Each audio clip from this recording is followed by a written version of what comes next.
I believe humans are capable of everything. Things that I've seen, people getting like healed of diseases, people getting healed of like broken bones and tendons and nerves and things like that, like just through touch, or through prayer, like instantly. What the herbs actually do, the herbs don't heal you, they just facilitate your body's natural way of healing. The body responds to what you've just taken, and in that response it heals those symptoms and it gets rid of the actual problem. So your body does all the healing. Who are you when you're alone? Who are you when your friends when your friends aren't there, when there's no one to support you, no one to tell you well done? What is your internal voice saying? It's not actually about what you are saying. It's not about talking down on yourself. Remember, it just understands frequency. Think about the feelings that are released in your body when you say and do certain things or think certain things. It's the feeling that creates the emotion. The emotion is the frequency, because emotion is energy in motion. Energy is just frequency.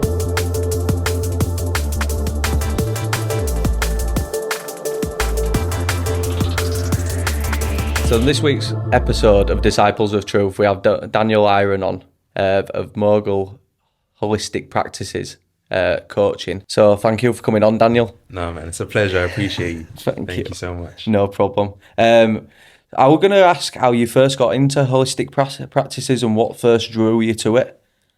Right.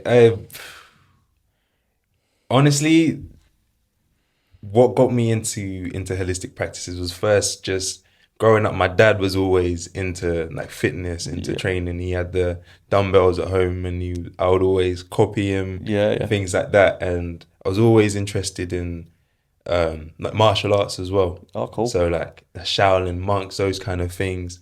So, and I could see there was a lot of movement to it, but there was a kind of elegance to it as well. Yeah. You know, there was a yin yang to it, you know? So I was always passionate about moving my body, but then always also passionate about finding that kind of balance as well.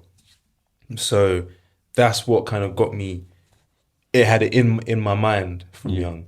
And then also one thing that I'm really grateful for from especially my dad, we didn't really go to doctors per se. We went to the traditional Chinese medicine practitioners, and you'd always take me there. I'd have my checkup. Same thing, check your wrist, this, check your tongue, check your eyes. And then he'll say, oh, you've been doing this, you've been doing that. I'm like, how did you know? Like, it was always like from a kid. And especially when I was around, I don't know how old you'd be, in like year 5. I can't remember. Yeah, it'd be like 10, 11, wouldn't it? Right. Roughly. Yeah, so about, So about 10, 11, I developed vitiligo. All right. Right, vitiligo on my face. What's that then?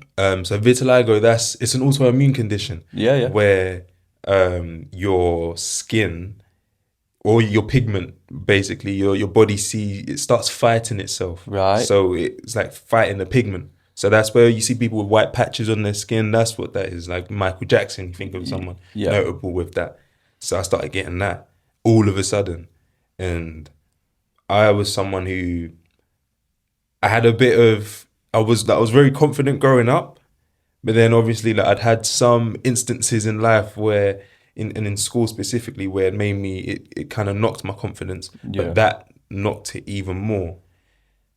When you look back at it, you think it's stupid. But yeah, my dad took me to the traditional Chinese doctor about that. Yeah. So then that's when I started. That's the first time I remember using herbs, like herbal remedies.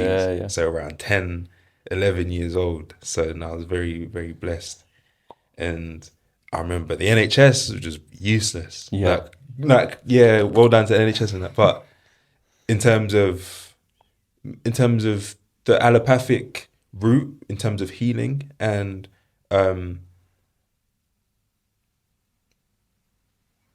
perception, your self-perception when it comes to being ill, it's dark. It's very death-focused. You have something wrong with you, you've got to deal with it. I remember, so after going to the traditional Chinese doctor, then my mum took me to the hospital. And what did they do? Gave me steroids. Steroids didn't work. And then they gave me concealer, like makeup, Yeah.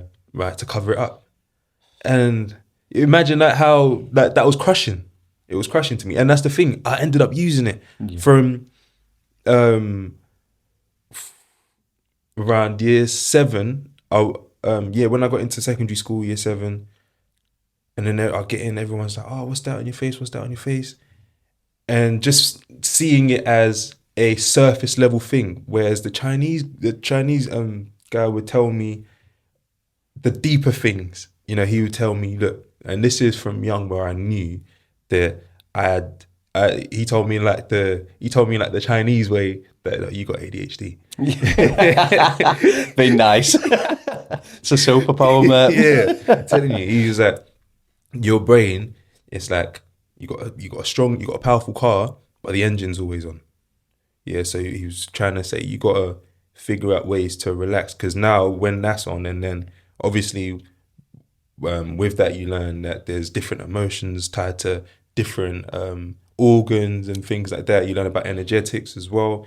He was like, your liver, like you internally, it's very hot, and that's what's kind of caused these things. So it's really all the mind and the emotions. That's what I learned from him. And then I go to the allopathic side, and they're like, try this steroid stuff, which they would if I had a broken toe, they would have given me the same steroids, and if that don't work, just cover it up. Yeah. So those are the two options that I had, and it definitely impacted myself, like my sense of self. I was like, I never said this to anyone, but I used that concealer from let's say year 8, from the age of 12, 13 to the age of about 17. Wow. It was year 12, summer holiday.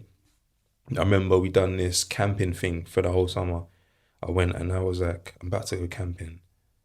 And, I'd had so many experiences using this concealer, and I'm like, things where, a girl will come do that. Oh, you got something on your face? I'm like, no. Bring it boxing in. Things like that. I remember I had one experience in secondary school. I forgot to put it on one day. And now I was in the shops near my school, and then one of my mates, I bumped into him. He's like, oh, what? That thing came back. I'm like, what are you talking about? He's like, that thing in your face. I'm like, oh my God. I went back home. When I look back on it, I'm like, what? Like, why did I? But it's mad. But I remember this day I was going to this camping thing. I'm like, nah, fuck this. I ain't putting that on.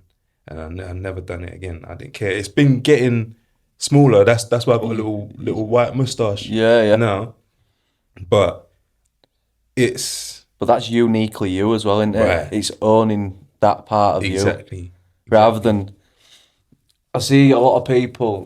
It's like everyone wants to be carbon copies of each other, of looking like this perfect thing. And I think like what people said with Moon's imperfective without creators in it, but that's what makes it beautiful. Exactly. And it's like that's how God wanted us to be. Exactly.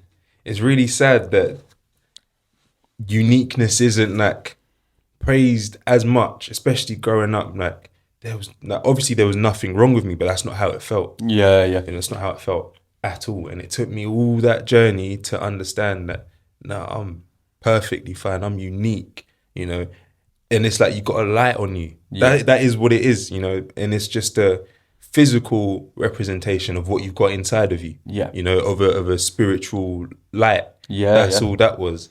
But I didn't understand it. It took me that whole journey to understand. But that was like my introduction into holistic wellness, and through obviously going through doing sports, getting into boxing, nutrition side of things, and that's where I was like, I need to get an edge, because it's like, for example, I'm cutting weight. I don't want to lose all my strength and my energy. I need to find other things. Training super hard. I was doing a lot of calisthenics, like higher rep calisthenics. My joints were starting to feel it. All things like this. I was like, what? How can I improve my performance, stay strong, stay sharp, and prevent injuries? And I started looking into herbs. That was kind of the entry points. And then obviously going on, then I had a bigger love for nature as well. Being in nature. More of appreciation towards it. Exactly. And that really, really changed everything for me. I became very fascinated. It was at a period in my life where I was very I had a lot more time. Yeah. So I would be out in the woods, literally just trying to get lost. I'd have my dog with me. We just go out, you know, and I'll just I'll be fascinated by all these plants. I want to know what they do. Yeah. You know, like, why is this here? I went very much back into this childlike state, and it was fantastic. And then I would have hours. I just spent hours studying and researching, and I was like, I want to really, really understand this. You know, that in my brain, I get very hyper focused on stuff. You know, so and then I had the opportunity. I found the school that I'm at now, Botanica School of Herbal Medicine. I just applied, and yeah, it was great. I had to sit down with the some of the lecturers there, head of year 1 and year 2, and I just had a real conversation. I just talked about my life, and got into it, man, and just keep going from there. Yeah. Have they studied there for long, the lecturers then, who's teaching? Oh yeah. So for them, it's like it's based in Devon. Yeah. They live out in Devon. I've been to the year two lecturer, like the head of year 2. I've been to her house, essentially. Cool. Like where we study. It's literally at the back of her. Is it? Back of her house. She's got chickens. She's got all these herbs growing. So it is like their life, their lifestyle. You know. Yeah. That is and even head of year 1. A lovely lady. She's something she studied. That it is what they live and what they embody. It's the right kind of people you want to learn from. Yeah, you know. So you can see what doors open. Is it like? Because is it Barbara O'Neill? I love all her stuff as well. What she's putting out. It's just. What's the most fascinating thing that you've learned to date then with the power of herbs? You know. One thing I have realized, okay, from a education, like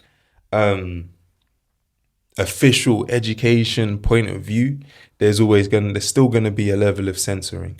The most interesting thing that I've learned is that, well, who's been funding, you know, the allopathic medicine in contrast to the naturopathic medicine, right? And why things are the way it is. Like before, this was the norm.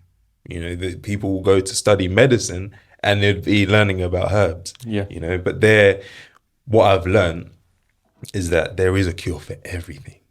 You know, illness, or like, you know, what they call disease, is the body's awesome way of letting us know that it's out of sync. And we can only be out of sync because this world is out of order. Yeah. Which is the truth, you know. Right now, this is out of order. So the body does its best to let us know, look, this is off. You know, we need to do something. It brings your attention to it. Yeah. Right. And this is crazy. The healer, right, we're the healer. Like the spirit is the healer. You know, the body ages, right, but the cells regenerate. So even then, like, it comes into question, why do we age? It's because of everything that's out of order. In a perfect world, we wouldn't age. We would be forever youthful. Yeah. You know. So what the herbs actually do, this is one school. This is I guess you can call it a school of thought, but this is what it actually is. You know. Yeah.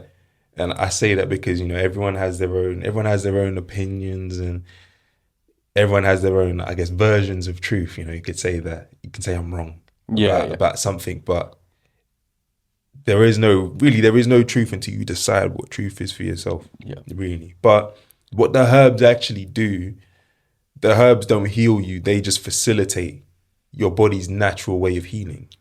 Yeah. Right? The body is the actual healer. So for example, you take something that helps to, okay, let's say you've got like kidney stones, right?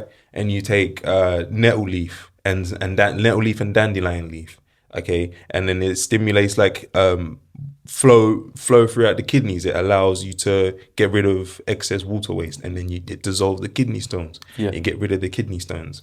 The herbs didn't necessarily do that. The herbs triggered the response. So almost like you're microdosing poison in a sense. Yeah. Right? Yeah. And then the body responds to what you've just taken. And in that response, it heals those symptoms and it gets rid of the actual problem. Yeah. So your body does all the healing.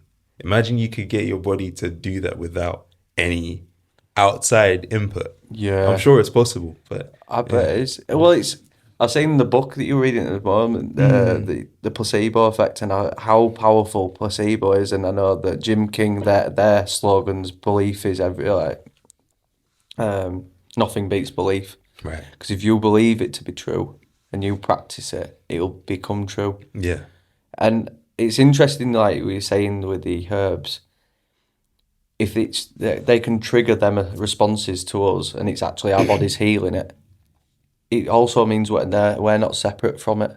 We're not separate from nature. Whereas I know many minds now in this, because we've all been taught that we are separate from nature. It's not a part of us, but it very much is so. And that's like what Dr. Sebi was nailing on about. Yes, exactly. And it's where's your thoughts and feelings on, like, once I started. You start eating certain foods and you're like, oh yeah, I'm eating good foods, and then like Dr. Sebi's going, well, that's GMO, that's GMO. I'm like, oh.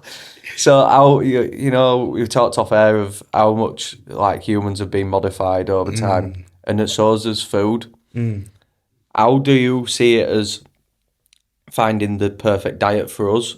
Because I know that a main problem for me, I don't want to give up my DNA. Like I know there's a lot of testing now where you can send off your DNA and they'll come back and say, oh, you're intolerant to this, you're intolerant to that. And that's all right. It's maybe for some people that want to know straight away. I'm trying to feel into put stuff in my body and take stuff out and see what's triggering me. Yeah. And I just wanted to know, like, what were your take on it? Yeah, like... I know you opened up a lot of... Yeah, no, for sure. You know, you can send blood away and do all this stuff, but it's like, who is it going to? And then you have to think about, when you go out in nature, right?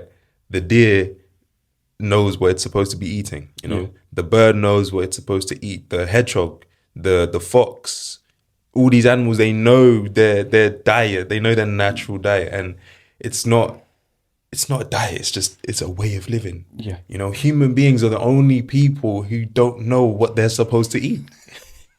You know, and it's crazy. You know, but my view on it is, the more that and this is why when people actually decide, I'm gonna change my diet, I'm gonna, really, maybe I'm gonna focus on fasting, or I'm gonna eliminate all processed foods. A lot of these people end up going down some kind of spiritual path, right? Finding God, because think about it. What you're putting inside of you, it really does make or break you. You have, for example, the water. You've got chemtrails. You've got all this processed food, and think about what it does within you. There's talks of how fluoride can crystallize the pineal gland. Yeah, literally blocking your connection to God, right? So of course, when you cut away from all these things, it kind of opens you up. But definitely, first things first, what we're supposed to eat as a people, as a race, as the human race, is supposed to be everything from nature. Yeah. I like to refer things to the Bible, like the Garden of Eden. It was fruit, pretty much. Vegetation not so much, but fruit was the main things. There was frugivores essentially. Whether that is anecdotal or real, it doesn't really matter. And then from there, you got Dr. Sebi talking about alkalinity, right? Yes, everything that is natural from the earth is what we were given to eat, and they are alkaline or alkaline forming, like alkalizing within the body. What I go with is just everything with seed, at least, like with fruit, everything that has seed I eat. Dr. Sebi's modality of eating was mainly for healing. Yeah. And you go through, and this is what, when I was like, I've done the alkaline diet, and it is great, 100%. And then people go further, they go raw, they do all these different things. You have to experiment for yourself. You have to find out for yourself 100% what is the right diet for you, even ancestrally. You know, where are your people based? Where do your people come from? And so that even there, you know, we talk about, people say we shouldn't be vegans because the gorilla has, you know, different stomach, this, that, the third. Okay, cool. How did your people eat? You know, what did they do? Right? Because truthfully, like, evolutionarily speaking, we're not going to have the exact same genetic makeup. Yeah. Right. So there are going to be subtle differences. You know, some people can, the most obvious one, some people can take milk better than other people. Yeah, can't. Right. Never agreed with me. See, exactly. So, and for some people, there's no problem with it. You know, so you can't go off, oh, the whole of social media is saying milk is good for you, so I have to drink milk.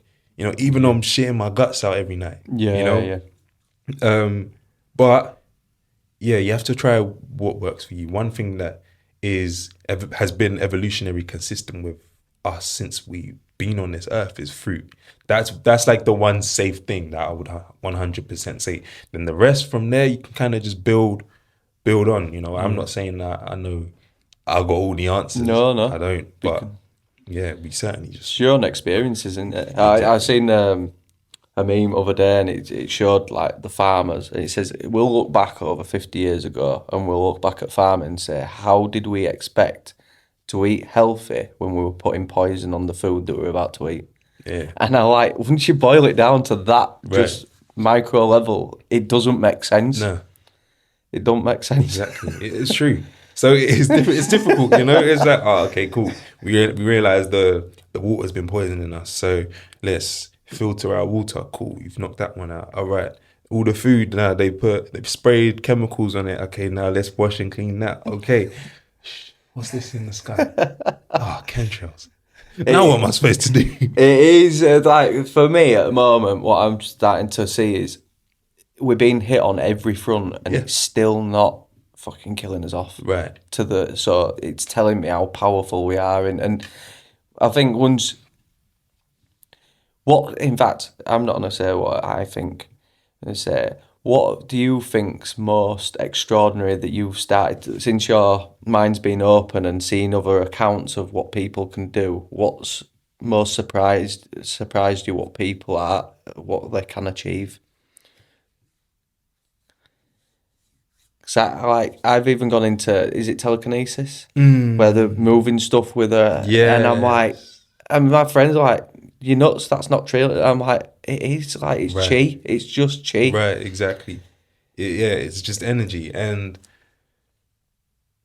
that's a beautiful question. And when you ask that, and where people's minds go when you even bring that up, that's a determining factor of, like, you know, where their faith is at.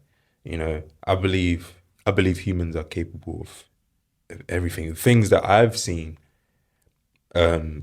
people getting, like, healed of diseases, people getting healed of like broken bones and tendons and nerves and things like that, like just through touch, or through prayer, like instantly, you know. Things that surprise me the most, though, I guess once you get into well, no, it definitely does surprise you, like, but I would say, I'd say healing. People being able to heal people 100%. And I've seen some crazy stuff with, like, what telepathy. That's another thing. Telepathy. My friends ring me all the time, and they'll just go, "All right, I'll be other way around. I'll just ring them and go, I've just been talking about you." Yeah, it says it always happens when I do it with you, and I'm like, connected. Right. There's no just random coincidence. That is just being tapped in. I says it's just to give you a notification of you're more tapped in than you think as well. Right. Like, exactly. That's what it's all about, isn't it? I think we all pass by it. Well, I know I did when I was younger. Is you'll talk about someone that you haven't been round in months, or you was with one of your friends, and then they'll just bob up. So whether it's a phone call, text, or and they'll just appear in your life. I'm like, that's just giving you an indication that you're far more tapped in than you think. Exactly. It's sad. We've been very much, like you said, we've been stripped away from nature, separated from nature. But we are a part of it, you know. once, when we die, we go into the ground. Yeah. We come from the ground and we go back to the ground. That's the nature. Like Mother Earth can't receive what isn't hers. That's why plastic doesn't biodegrade. No. She can only take what belongs to her. Yeah. We are from the earth. We're of the earth. So the things that we can do on this earth it's limitless. We're amazing, man. Yeah, we are. What are you most passionate about then at the moment? Like, where do you see? Yeah, I know for anyone that you've learnt a lot of boxing, you're trying to teach the boxing school, so it's something's drawing you back to teaching the kids in it at some point here, because I think they're the important minds to indoctrinate, not indoctrinate in a good way, tell them, show them what they are capable of, give them the keys to their own divinity, really. Absolutely, yeah. Right now I'm focused on my mission. My mission is just helping people heal through movement, through a healthier, more godlike mindset, and through the what they actually put in their body. Yeah. So it's like, call it a mental, physical, and a spiritual diet, and making that diet into just a way of living. And that's through the coaching, that's through mentoring, that's through the programs that I run, and that it does extend to that. That is my main thing. I do believe that at heart I'm called to be a healer. On all fronts. And I don't know how like people go about with like the Reiki stuff and things like that. I don't know how, like, when they go to school for it or something. I don't know, but it's something that's a gift that God just put on me, to just be able to heal people. And it's like, this is something that he's put in my spirit to do, not only like spiritually, but mentally and physically, on all fronts. And that's my main passion right now. And it's great to have a vision like that, and something you can just wake up and just go forward with every day. But boxing as well is a huge thing. It's something that's helped me massively. So it's something that I want to give back to your kids as well. I can never say never, but I've done my time. I've had bouts, I've sparred, trained with champions, trained with professionals, all of that. And now I've been privileged to coach these young minds, right, and help them to see something in themselves that they didn't see. And so now I'm working with want to do more work with my amateur club. Because my coach done so much for me. That's my dad. He's been a father to me, ever since I met him. I owe most of like where I'm at right now. I wouldn't be here if not for him. Could see it in the smile, mate. No, absolutely, man. So shout out to Tony Cisse. He's a legend. Everyone who knows him's got nothing but great things to say about him. So things have changed with him as you grow old. Things has changed with his health. So I want to be able to help as much as I can. So that because his energy is always still there.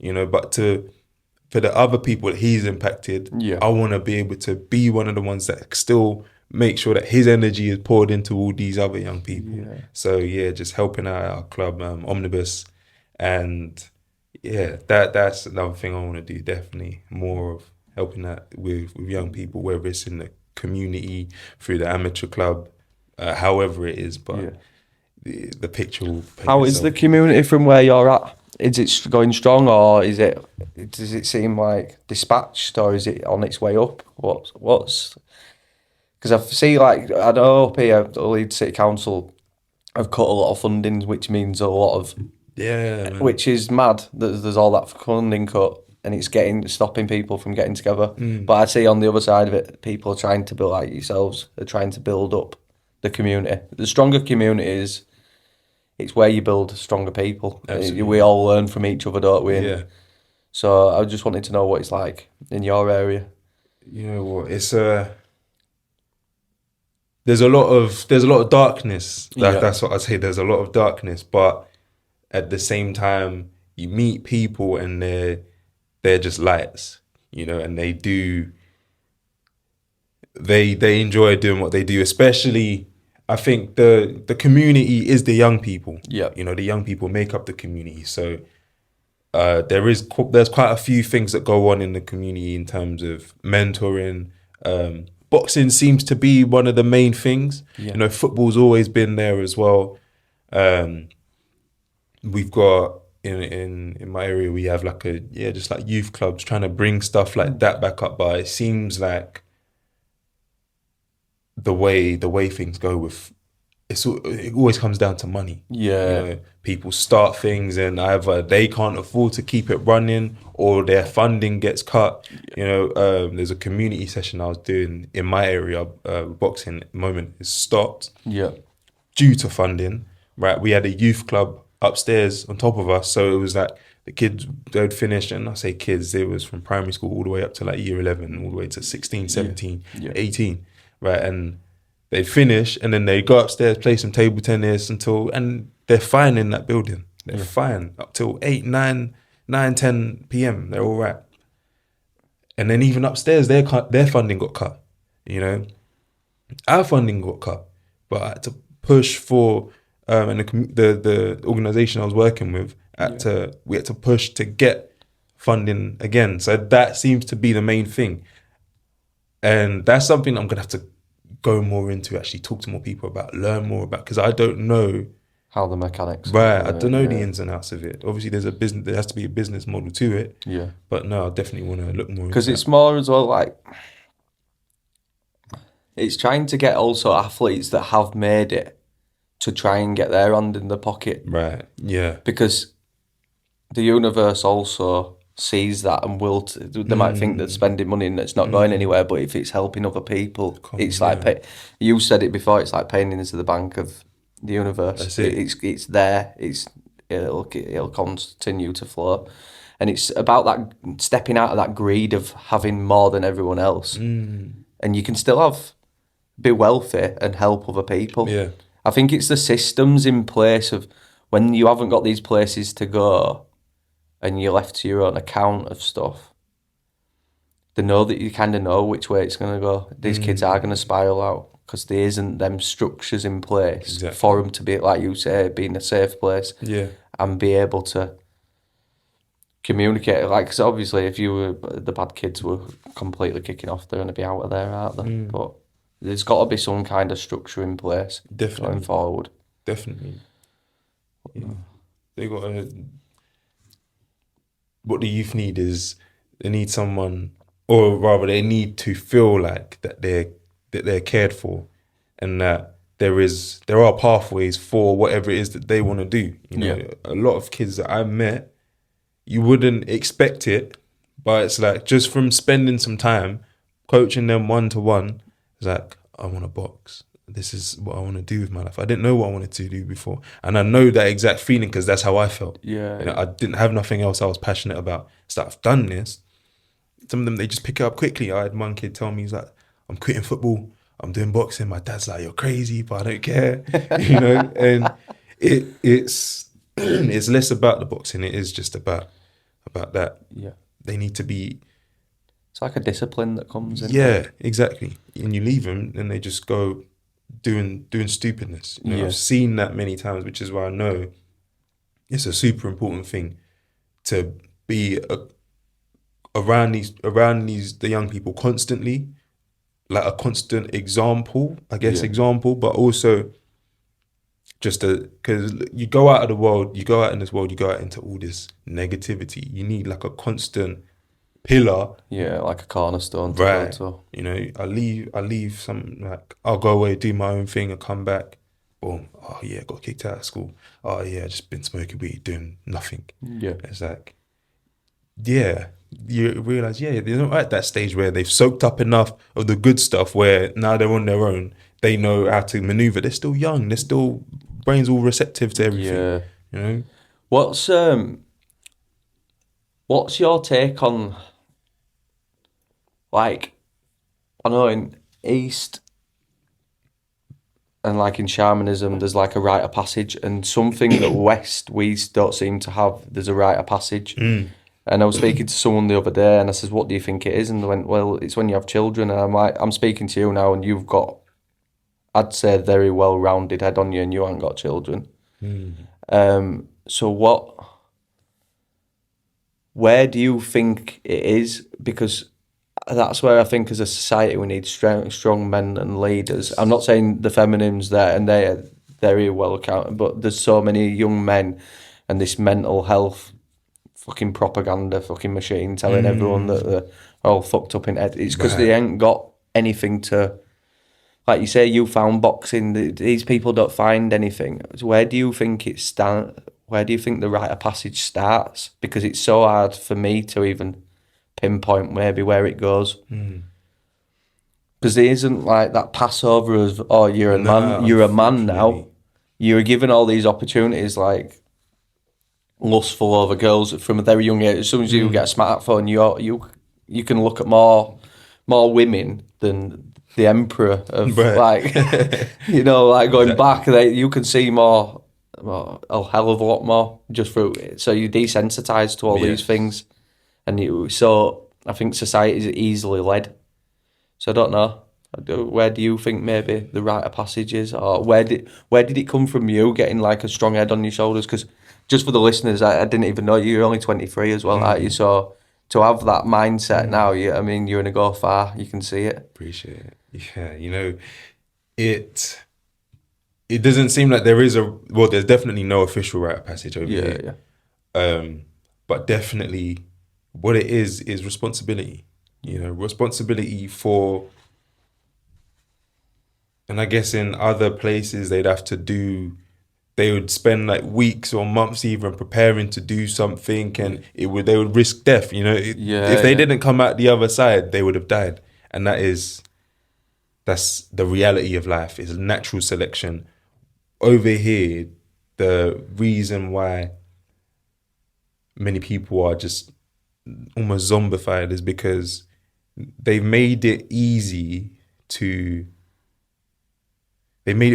to live an unfulfilled life. Yeah. It's been very easy. Through convenience and and then just over convenience of food, not being able to, not having to do anything. Yeah. I think that's why, I don't know, it's hard, isn't it? It's hard to pinpoint. People avoid doing hard things. Right. Only because they can avoid it. Yeah. They've been given that opportunity to avoid doing hard stuff, when if this was like a couple hundred of years back, you would have just died. Yeah. Yeah. Well, that's what my mind's been looking down the road of, I want to have longevity. Like, I'm not saying I'm going to live forever, but I'd like to think the years that I am here, I get to move my body in a way that I'm looking round at. You've only got to drive down the street, and it's not being judgmental, it's being observing of how many people are on these mobility scooters or they're walking with a limp, and they're not of it. You can tell they're not of great age. And it's like, that's where my life will head if I keep on living the way that I'll live in. Right. It's chronic inflammation, isn't it? Exactly, yeah. Chronic inflammation and just a defeated mentality, or just a brain that's never been actually switched on. Yeah. Which is really scary. It's worrying. Like, that's how most people are, and it's like that from young now. Most people ask them what they want to do. I don't know. Yeah. I don't know. The countless kids I've spoken to, it's just, I don't know. They know nothing.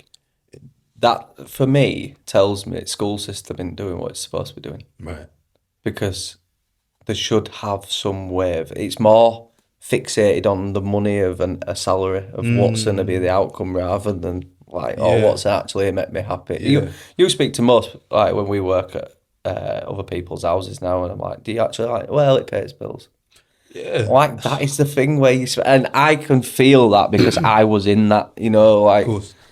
I like my job to an extent of it serves a purpose, keeps me fit. I like creating with my hands, but it's getting to the point of I want to create a more abundant life in the areas that I want to help people more and be more of service. But it's hard that they're not laying out the opportunities for people. And like, if holistic practices were in schools and say, like teaching them more about nature, that we are a part of nature, it'd open up people's perception more to dive into them. Yeah. Rather than finding them on your own. 100%. That's in that sense, school is doing its job to a T, because they're not supposed to. They're not supposed to enlighten people on those things. But yeah, it's just a robot factory. Just chuck them in, boom, they come out and they get into work. If they don't, throw them out, they usually end up in jail or homeless or just doing some foolishness. That's it. You know, making more money for the government, because then you catch these lot, you put them in jail, and then boom. You know, that's how it works. I was seeing the other day what they're doing in America. That is bringing back the death penalty for anyone who's been drug dealers. Wow. And he's like, that's a lot of people. And he went, one of the inmates went, all right, if you're doing that, AstraZeneca, all the rest of them. He went, you've like pharmaceuticals. Let's all get you up on. Absolutely. Yeah. And I'm like, oh yeah, no, different rules for different people. Is it? It's insane. Here at Disciples of Truth, we're proud to partner up with Charlie's Apothecary. Charlie's got some cracking products. I mean, cracking. And to start off with, it'd be cordyceps, and it's the first product I actually tried at Charlie's. It's a dual extraction, and cordyceps is renowned for natural energy booster, helps fight diseases, and it's great for sex drive for those that care to wish, and you can wish. But no, on a serious note, I don't like going to the gym. If you've got low energy, I don't like the pre-workouts. This is great with a few drops of water. Swig it down, swirl it around your mouth, and off you go. And it can be aided throughout the day. And then the next product we've got is my personal favourite, is the 4 blended salts. The salts gets a really bad rap through propaganda and doctors saying that we overuse it, when it's not true at all. To get the best salts in is one of the most natural ways of getting all the essential minerals into your body flow, so I'd give it a go. And it has Salinas del Carmen salt that originates from the Canary Islands, Fuerteventura, if you really want to know. It's one of the highest grades that you can have, and then it's got another three blends to go with. And the next product we've got, it really doesn't need an introduction. It's Shilajit. You must see it everywhere. It's got 85 trace minerals. It's good for energy, mental health, and clarity. And this is sourced from the Himalayan mountains. And I've tried many different brands of Shilajit, and I'd put this at the top of the ladder. And it's really nice packaging as well. And then last but not least is the oregano. It's the triple extraction. This is good for boost immunity, gut health, lowers cholesterol, fights inflammation, it aids weight loss. And I've just personally used this. The house some of his family members got sick, and it kept it off, and I haven't managed to get sick through it. Same again, put in water, swirl around the mouth. Brilliant products. What you also get from these products is it's handcrafted. He puts a lot of time and effort in with his team. It's UK only at the moment until it expands more. So it's only UK only, postage and packaging. What Charlie also does is he grows his own mushrooms. So we know that they're tried, tested, and they're also for freshness. So hit the link in the bio and go check out Charlie's new website. So all his range of products is on there, and there's something for everyone. So yeah, go check it out, guys. There's some I wanted to sway conversation another way, just because I'd watched it yesterday, and when I got into all this, I know how big AI is going to play a big card, and there's some scary facts and some good facts. And I was trying to look at the one yesterday because it's been posting AI videos, fully AI, and you wouldn't be able to tell the difference. And I knew it when I get to that point, because there were a guy who was saying they knew where they could get it to, because they're always 5-10 years in front. Of course. So I thought, like, with now getting more intact with your spirit, and whether it be the more in tune you are with the divine, it'll let you know if in your gut feeling, or it'll let you know that things aren't real. Because we're going to get to a point of, if we are just going off his own instinct, without his own instincts intact, we're not unable to tell apart, are we? Because, you know, the media, we know how big the media can sway people. Oh yeah. And when they're starting to use these tactics, we're all going to need to know what is real and what isn't. Yeah. That's a big one. And in fact, my friend sent me a video, I think it was this morning, of someone's like face changing over like the space of maybe 30 days. Having no sugar. Oh, wow. Right. And I was looking at it, I was like, hang on. This is AI. This is fake. You know? And it was like, again, I read the title. It was like, my face transformation over 30 days, no sugar, no fruit, just water. And I'm like, this is AI, one. And it's like, you realize, okay, because what happens is people online, everyone's looking for something. Yeah. You know? And it's like, you see something that seems to have like the right message. It literally looks perfect. And it's like everyone is running away from their pain. If you give them a simple solution in an attractive fashion, that is it's gonna be just the pull that they need. So I'm gonna jump up. Good. It's a good video. It's encouraging people to not eat sugar. Yeah. You know, it's also on the other hand making people think that fruit is the devil, fruit is the enemy, which is not, right? And it's encouraging people to drink water, right? But the same way, you see both sides of it. The same way it can be used for good, the same way it can be used for evil. And you know, sharing whatever purpose that the creator has with it. Yeah. So it's a rocky one. So how did your journey start as well with calisthenics? Calisthenics is like I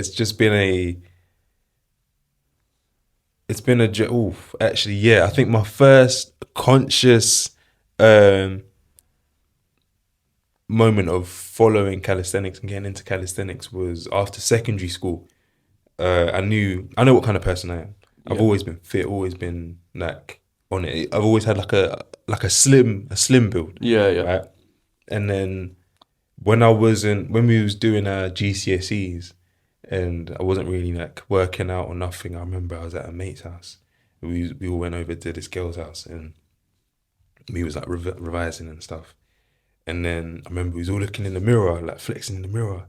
And I was like I wasn't overweight or nothing, but all my boys, they, you know, had their tops off. It was only like two of my other mates. They had their tops off, looking in the mirror, like flexing their abs and stuff. And I was like tensing my arms.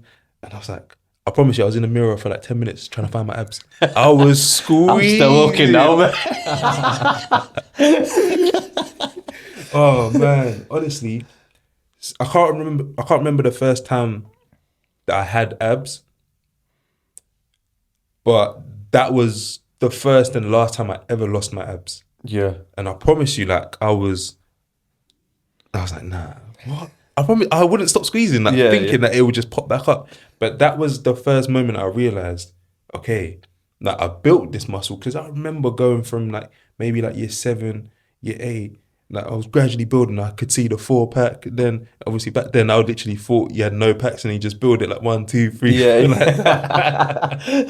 Taking them off. Do you know what I mean? So then I've gone through the process of building, and that's just because at home, like when I felt like it, I just do sit-ups and stuff, and it was helpful, obviously. Yeah. And then, but that point in year 11 was where I realized, you can lose it. You can lose this stuff as well. I didn't know that. You know, it's like, it went like 2-4-6, but then it just went 6-0. It didn't go 6-4-2. Like, I was like, wow, this is crazy. So after secondary school, like the summer holiday, I said, hey, there was this like anime. It was called One Punch Man. I don't even think I ever watched it, but I just knew the guy. He became this superhero, like, super powerful. Like, he beat everyone up with one punch. Yeah. From doing 100 push-ups, 100 sit-ups, 100 squats, and he would run, like, I can't remember, maybe like a 10K every day until he just became Superman. And I was like, my friend, you know what? I don't know about the running, but I'm going to do 100 push-ups, 100 sit-ups, 100 squats every single day. And we both was like, yeah, let's do it. And funny that I never really heard from him after secondary school, but I stayed with it. Yeah. From the day we ended school, stuck with it. And I met him like results day. I was like, you been doing it? He's like, nah. But I stuck with it. And that was the beginning of it. Changed my life. I'd meet people, they'd be like, well, I didn't necessarily look like amazing. I looked good. Like, I wasn't huge, but I was strong. And people noticed that. I was like, wow, this One Punch Man guy, he was onto something. So yeah, calisthenics was with me through boxing as well. Like, at the end of my session, I'd always do pull-ups, dips. That's what my coach always taught me. I'd do 50 pull-ups, 50 dips after every session. And then, yeah, it just became an accessory to my boxing. Wow. So then I would do, I just kept on building, trying to see how much I could do. I was really into the endurance. Yeah. How many reps could I do? I remember getting up to doing 50 dips in a row. Like, and I was quite light as well.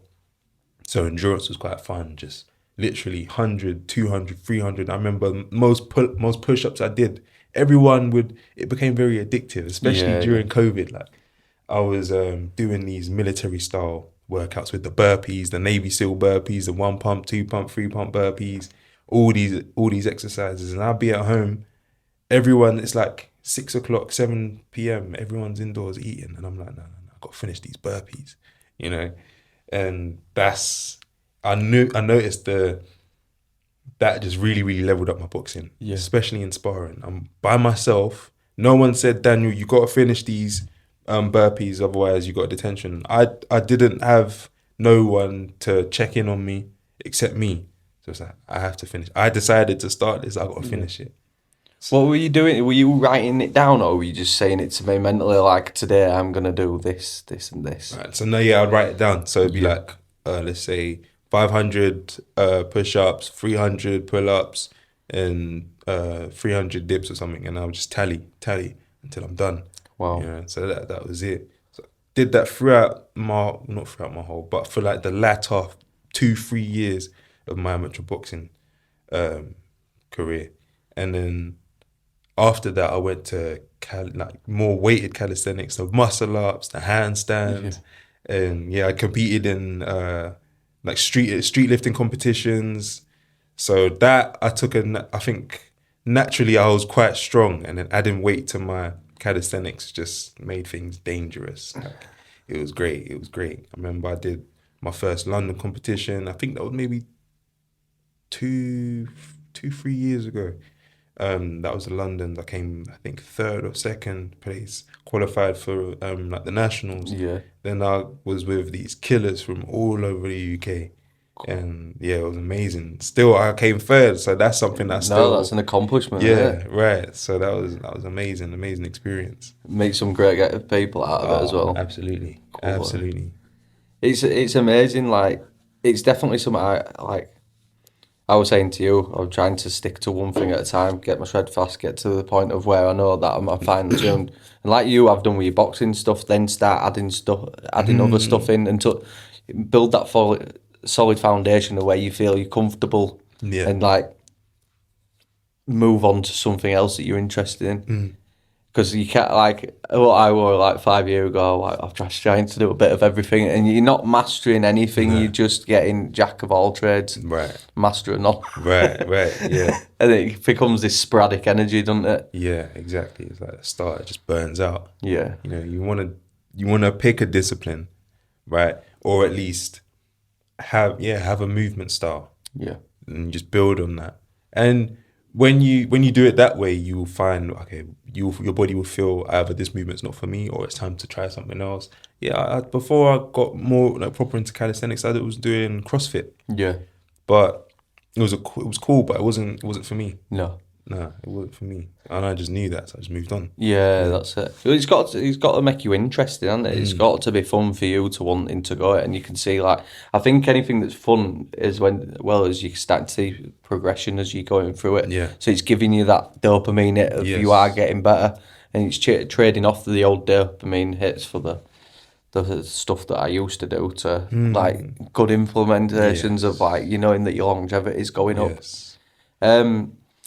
I was going to say, what kind of clients do you normally come across then at the moment? And who are you aiming your programs at? Right, that's a good question.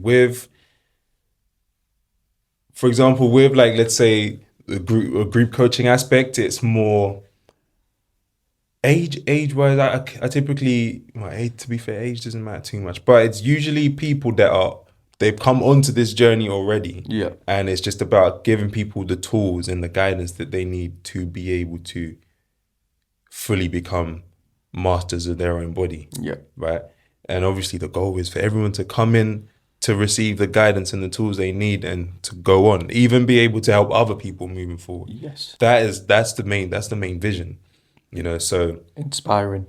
Right, exactly. I wanna pour everything that I know into everyone that comes my way. But yeah, in terms of people I get, oh man, I'm so grateful. I've met so many different types of people, like all different aesthetics as well. I've had people in corporate people, like people who work in like finance, accountants, people who are not happy with their obviously they got their job, but it's like they know that the sedentary lifestyle is not for them, so they want to counterbalance it. Yeah. And that kind of stuff brings a lot of stress as well. So they they realize that, and these are people that they understand, like they study, they've learned little things here and there. It's like, okay, like I can't lose weight because like I'm stressed. Yeah. I know that. What do I do about it? So it's like that's where they're at. Yeah. When they come to me, it's like, I've tried this, it's not working. Okay, cool. Those are like some types of people I work with. Other kinds of people, it's like, I need to make a change. I need to make a change right now. Yeah. I don't like the way that I'm living. These are people that are terminally lazy. Yeah. But wired for success. So this is... You're trying to bridge the gap. Right, exactly. I tell everyone, look, tell me where you're at right now and where you want to go. I'll sort out the middle. That's absolutely fine. So I get people like that come and it's just about literally bridging the gap in the sense of, at first you just need to build momentum, So I like to give you the not only the tools, but give you the system. So it's like you wake up in the morning, from when you wake up to when you go to bed, you know what it is you're doing. You don't have to put the extra mental energy into thinking about what it is you have to do. Yeah. Right. So that you can just build the mind, flex the mind muscle, right? Build the mental strength to a point where it's like, okay, now I feel stronger. Then we can start doing different things with it as well. Yeah. So it's really, I get all different types of people. I get spiritual people. To be fair, I don't think and this is like who you attract as well. I don't think I've had one person come in that's not spiritual. Yeah. So that's amazing. Yeah. Well, you're naturally guided to it, and then you we were saying off there, you kind of going to get taught, you're going to get presented with some problems that you haven't come across before, then that gives you the opportunity to. I think males are very much problem solvers. That's what we try to do. That's what we're supposed to be doing. That's why when I spoke to Chabby Hippie over there, and I says, I just want to connect the dots, and he was like, no pun intended, and I'm like, that's what I like to do. I like to bring people together who go hopefully once you've gone away, and there might be a guest that comes on like 20 down line, or even might even be one that's already been on, but we go, I'm putting this thing on, you and you'd work together. Right. Do you want to put your heads together, Exactly. see if something works, and see what comes of it? Because that's what $1,000,000%. you're like building the communities off of the back of it, aren't you? Yes. And building them connections, and that's what it's all about, isn't it? Right. No, exactly. Literally connecting the disciple with the truth. That's fantastic. Right? I didn't even know I'd done it. Well, I didn't, did I? Yeah, exactly. Man. I think it's more that you open yourself up to it. There are another thing as well, like, I think exercise, it clears your mind. And that's what, when people are so stuck in their head, I'm like, why don't you just go for a walk or a run or whatever? And like, oh no, like what? And I'm like, my take on it now, like when the lymphatic system, like if you have stagnant water and it stays there, it goes stagnant, or it's smelling horrible. We've got food deposits and stuff. If you haven't worked out, and I think there was a study the other day, most of the West, after the age of 30, 80% never go on a run again. I'm like, so you're on this planet for all that time. So all this stagnant energy of like whatever we're eating is decaying. And when you're actually going and doing the exercise, it's like your pistons all firing and it's clearing it all out. Like even the burpees this morning, I said the same to Cam yesterday, it's like they feel like they get easier after the first few are out of the way because you've loosened, it's kicked it all around. And it's choose your hard, isn't it? It's choose your hard. Do you want to choose it now or do you want to choose it later? Because, the choice becomes erased and you don't get to have the choice anymore, do you? Yeah, and that was you made that choice when you wasn't doing the things that you needed to do. 100%. Yeah, I think we had a good morning. Sweating it out, and then being in the magnesium, all them sorts. That is super healing. Yeah, it's super healing. I had a really interesting experience the other day as well. I did a mobility session. Oh, did you? God, yeah. This is my mate, she does like yoga, mobility, all of that. She's a coach, right? So she does these online sessions, and she sent me one of hers, and it was like a deep stretch. It was like a yin session. So it was like I'm super high energy, obviously mainly in my masculine, but you need to have the balance. Yeah. So I did that flow. She sent me that flow, and I was like, funny, that was the second time she sent it to me, and I didn't do it the first time. Second time, I was like, no, I'm doing it, because I need it. I start to feel it. All the lactic acid in my body, I actually feel it, and it's like I needed to let go. So boom, I done it, and it was amazing. I done it in the woods, just literally found a little crack in the woods, and just boom, sat down, put my mat down, and just followed along. And it was especially opening, releasing the hips. I'm not sick or nothing, but after that I had so much like mucus coming up. Did you? Right, it was unbelievable. That mentally, emotionally, and literally physically, that there was a lot of movement. So it just helped things to flow a lot more. So it just goes to show, when you're sitting down, you're not doing nothing. Imagine everything's just backed up within you. That was like mucus that, who knows how long it was there for. Just from that movement. I wasn't running. That was a completely different type of movement that my body had been lacking. Right. And that, it just dislodged all of that stuff from within me. And it gets deep. It's definitely something that I know that I need to go and do more yoga. And it's taking that time, like, I've been thinking about it recently, is that evening meal sometimes when like, I'm not actually hungry, I'm just eating out of pleasure. Go do your yoga in that time. Like trade it with, get your mind to trade what feeling good is. You're chasing the dopamine of feeling good, not the pleasure of the food. Yes, exactly. And I think for me, that's why food's been very, I do eat out of pleasure because I like the taste. Food is tasty. Absolutely. So I don't want to cut it completely out, but I want to try and chase the highs of getting to my optimal, where you can, like you say, mobility. Just simple things of, I've watched a lot of accounts of how they move, and you're just like, it's really easy that, and then you try, and it's like, nah. You realise how not functional you are. Yes, yeah. No, that's why that's gonna be a a big focus for myself moving forward.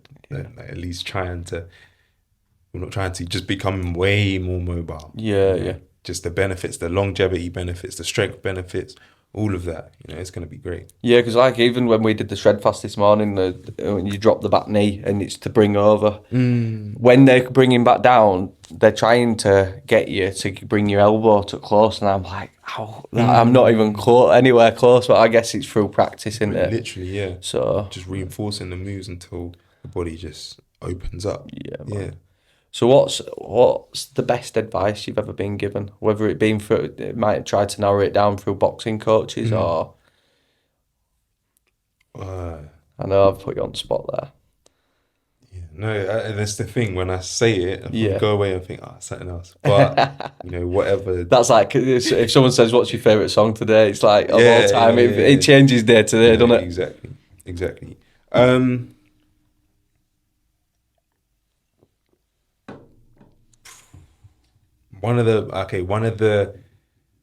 I have two in mind, and they're kind of similar. One is about food, the other is about frequency. But this is something my mentor taught me, right? And I said it to you earlier actually, and it's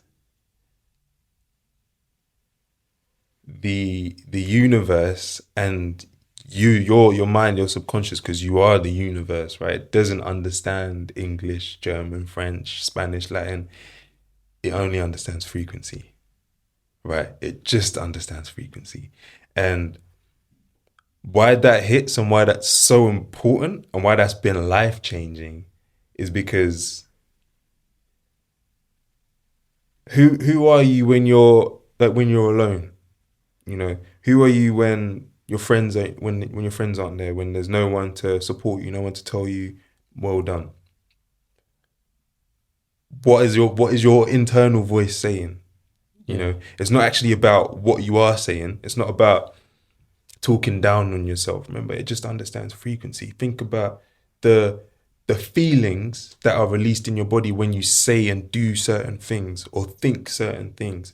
It's the feeling that creates the emotion. The emotion is the frequency, because emotion is energy in motion. Energy is just frequency. So you have to think about, if you think back on everything that I've been doing, right or wrong. Mm-hmm.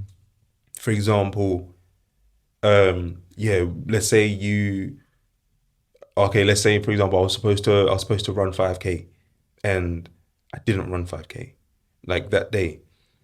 My brain doesn't understand that, I failed. Like it doesn't know what that word failure means. It only understands the feeling that you felt after you didn't do what you said you was going to do. And it registers that feeling. Like, this is a bad feeling. A lot of people are attached to and addicted to negativity, because look at just the state of the world. You turn on this is one thing, I watched the news during COVID, for like first time I ever watched the news for like a week, and I turned that shit off. Like I turned that off because unplug it. Yeah, literally, I had my family always watching the news. I was like, I ain't staying in the same room, because it's just negativity. People just become wired to it. And it's like the mind and the universe always works in our favor. It's literally like, yes, boss, what do you want? How are we doing this? It's like, and you're over there like, damn, negativity. Look at all these people that's just died. Wow. Like, yeah, there's sad things going on, but we don't have to absorb ourselves with that. Because think about how many negative things are you thinking on, looking at each day compared to positive. Yeah. The universe is relaying that information. Okay, cool. He loves to be around negativity. He loves to see and hear about people dying. Okay, cool. He loves to hear about the rates of poverty. Okay, awesome. He loves to hear about people's bills ain't getting paid. All right, awesome. We'll just make sure that he gets more of that. Yeah. The universe is serving you. Yeah, your mind is serving you. So as soon as I realized that, you go inside and you realize, okay, what is it that I'm doing that is creating my current living situation, right? Everything. Then you take ownership. right? And that's another reason we talked about rite of passage. Rite of passage, it literally just comes from responsibility. Some form, you got to realize you're responsible for yourself, not your mum, not the government, not the school. It's you. Yeah. Everything is your fault. Yeah. And that is liberating, because now you get to think of, okay, yeah, the universe only understands frequency. I may not have the things I desire yet, but I can definitely feel like it. I know how it feels to be happy. I can focus on being happy. I know how it feels to be fulfilled. I can focus on being fulfilled and have the vision of what I want. And that's what's going to come to me. Yeah. That's changed my life. 100%. Cool. Yeah. It's having that focus it's having a focus on something that you're passionate about. Yes. And how you can help use that to be of service to others. And that you kind of feeding off their energy and they're feeding off yours. It becomes this, like, just as you're saying, negative, and it can be, like, you can get sucked into it. It can do the exact same on the opposite side. Absolutely, yeah. And that's all, I think that's what's trying to emerge now through the divine. I think that is what's heading. It's like people are switching on the light bulbs and going, there's a different way to live. And it's getting more connected to his ancestors, and it's I don't think they can cover it up anymore. It's the cat's out of the bag, and it's like this is the emergence of it. Yeah. So it's beautiful. They've got some good cover-ups in their backlog for sure, though. 100%. But look, once you start seeing like crazy UFOs and stuff like that, you start seeing other entities. They're gonna have all these, like, you know, about like Project Bluebeam and stuff. They're gonna have all these kind of excuses and stuff, man. They're 10 steps ahead of us. Like, they know all this stuff is gonna happen. Well, the way that I seen it, what they were saying is, like, with the CIA and stuff, they're not working forwards, they work backwards. So they get a plan. It's like you saying, oh, do you want, like, you saying, oh, does someone want this six-pack? Right, you're getting that. What would that person do to get that? And let's work backwards. They're doing exactly the same with that script. It's like, even now, I fell for it when I went into COVID. It's like that cue. Oh, Q's helping. Q ain't helping. It's just another script. Right. It's another script for people to self-manifest it coming in. Exactly. As well. Exactly. I don't fully understand it, but you can see the red flags with everything. And once you're more aware to it, you're not going to fall to it. Yeah. Like, we had I know Leeds won the championship, and my son wanted to go to the parade, and I said, look, I'm not trying to live my life in fear, but we're due something to happen. And I went, God forbid something had happened, and I took him to that. I'd kick myself. And it didn't happen at Leeds, it happened at Liverpool at week, and they did the same parade, didn't they? And they did that drive through. So there's ways, I think, what they're trying to do, they're trying to scare people from getting together and to build these communities. And, like, the scariest part is people, like, a lot of parents think that the kids are safer if they're indoors. I think it's more scary letting them have a smartphone. They're more connected to things that you don't understand what they're going on. I was working at a teacher's house over there, and he went, these kids have shown me how they get round when people put in, like, security stuff, and he went, they're just pissing themselves. And he says, at least this is when I come to have kids, I've kind of got a handle on, I know how to get round it. He went, but they're just savvy. I'm like, it's their world, isn't it? It's not like, it's not ours. No, it's tricky, man, because you're in Leeds, but you're in China, you're in America, you know, it's wild. What are you most looking forward to then? What's coming? Do you see a massive shift going on? I know that we'd spoke earlier, a couple of weeks back, about having a conversation with a 14-year-old, and you were just like, you were blown away with what he was speaking about. Yeah. So do you feel that there's a shift going on? And yeah, there is definitely a shift going on. It's not actually the shift itself that excites me. It's the people that are tuned into it that excite me, because it's like, it's been a long time coming, and all of this is scripted. You know, the people who essentially run the world right, or believe they run the world, they've been clued in on this for ages. They know all the stuff that's happened. That's why they're basically creating contingencies, putting contingencies in place and using their so-called education to create or help to create the narrative, controlling the collective, right? Because through the news, through media, through education, that's how they indoctrinate and create this collective consciousness, because no one can control you. They know that they can't. The devil can't control you. No one can control you. But what they do is they make you believe that you have no control. Whatever they can create, help you or make you to believe, now they've controlled you. Yeah. That's why it's about the mind. It's about the mind. Yeah. Once they've got your mind, that's it. But I'm excited to meet more of the people who have free minds and the people who, because I know you got some people that are just born that way, like never ever gave into the rules or nothing. But it is like literally like the Matrix, you know.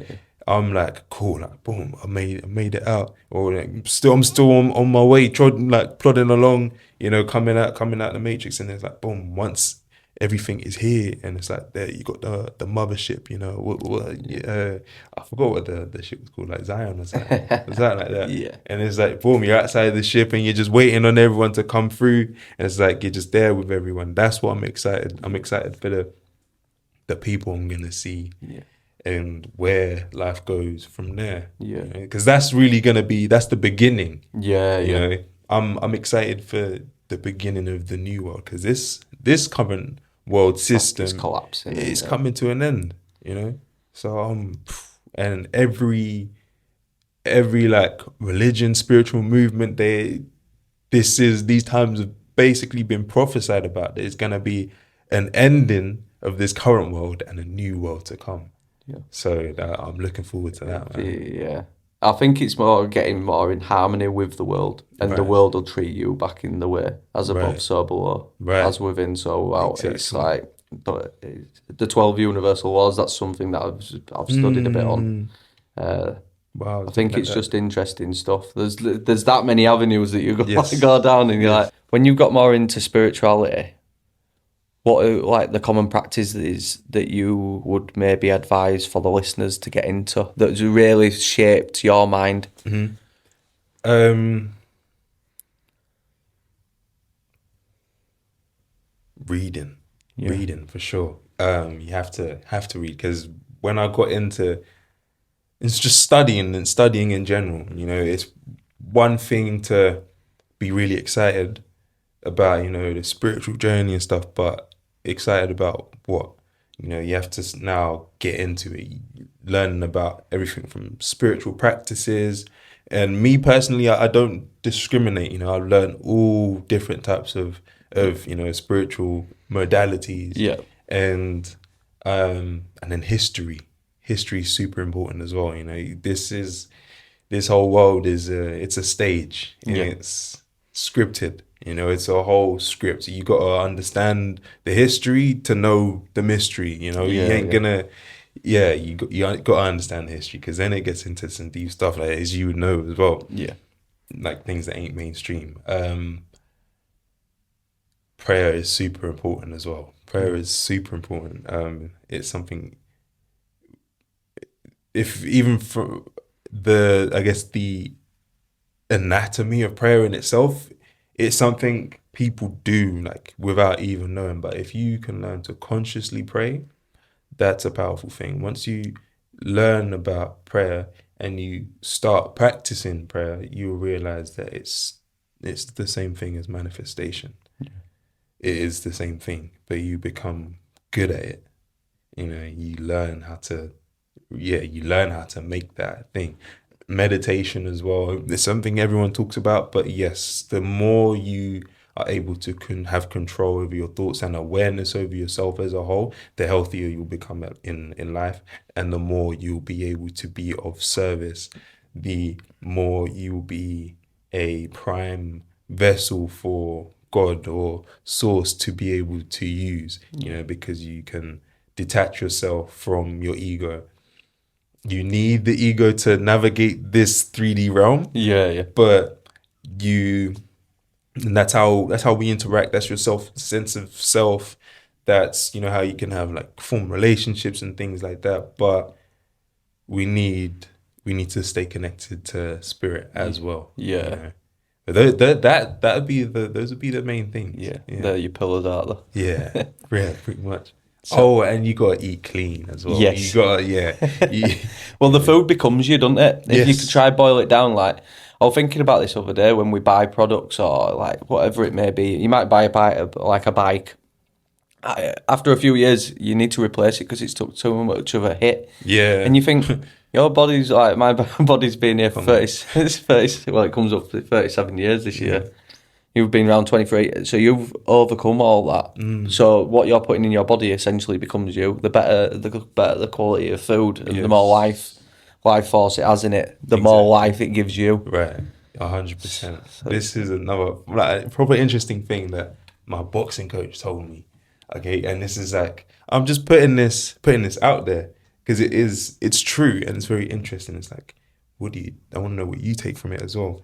So this was when the the Game Changers had come out. Do you remember that? Yeah. On Netflix, the Game Changers had come out, and then I remember we were done at the gym. My coach was dropping me home, and I was like, "So, coach, what do you think about this whole vegan thing and or eating like meat and stuff like that? What should I do? As a boxer?" Because I was like, yeah. And then because I was looking at the animals and, the strong ones and all that. And he told me, yeah. You see the horse, you see the elephant, you see the gorilla. These are super strong animals. These are powerful animals. And they just eat plants. They eat vegetation, So he was like, so it shows you don't actually need to eat meat to be strong, to be powerful. See the horses, look at the giraffes, the elephants, look at all these massive animals. How do they get that big without eating like meat? Yeah.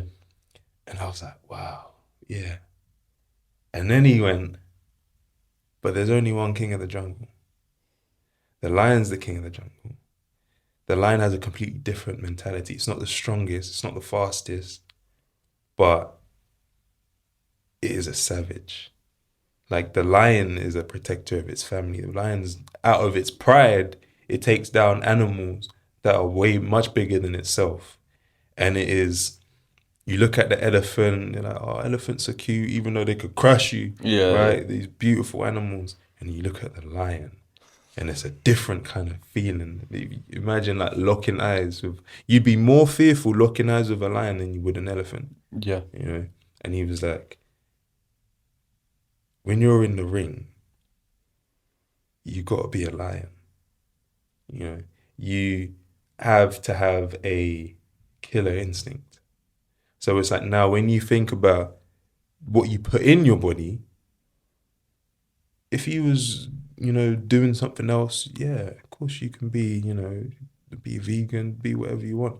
But I guarantee you, if you're not in front of this person and you're ready to kill them, I promise you they're ready to kill you. So it's like, what mentality do you want to have? But I just found that really interesting because it's like, obviously what you eat becomes you. Yeah. It's like, where do you want to take it? What are you trying to apply? Right.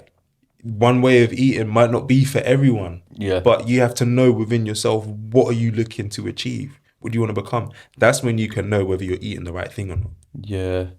It's interesting, that, isn't it? It is interesting. Yeah, because you take, like, I know they say when you eat pig, they're like, you be as greedy as a pig, or like all this. And I've never thought of it that way, of what you've just put out. Yeah. Of you do kind of need them credentials, you need them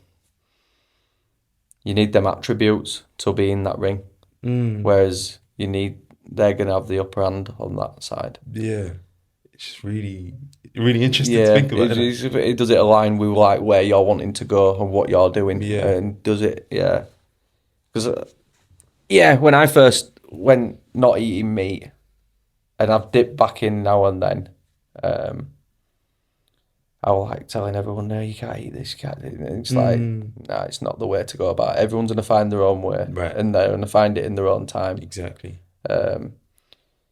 And I think it's doing what's right for you, isn't it? Right. That's the thing. And do you feel happy in doing so? Exactly. Yeah. And that's the output in it. Yeah.